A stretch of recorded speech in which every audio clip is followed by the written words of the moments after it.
Ang negosyo, panghandaan o pangbaon sa eskwelahan ingon ana ka perfect ang ato ang recipe karon. Sa simple lang nga mga ingredients makabuhat ta og ingon ani kalami nga pwede ato ipang negosyo no. Magkinahanglan lang ta diri og mga itlog ato alam ni siyang lagaon for 10 minutes. While naglaga ta dito no, mag-prepare pud ta diri sa ato ama ni siyang hiwaon og gagmay para dali lang siya maluto inig steam nato niya. After 10 minutes ato ang balikod ng mga itlog no, ato ani ibutang sa tubig para dili siya mag-overcook. Pagkahuman nato ang ipuli og steam mga ato ang mga gipanghiwa nga patatas. While nag-steam ta sa ato ang mga patatas no, ato na lang po ni papanitan ang mga itlog. Dayon tuogon lang nato gamit ni ato ang barbecue stick.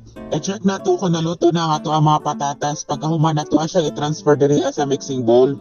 Mintras init pa ni siya ato na ni siyang dalion og mash no para dili siya mogahi kung mabugnaw na. Butangan lang ni nato siya og lamas, bell pepper og dahon sa sibuyas lang ako ang gibutang diri kay maura may available nako no.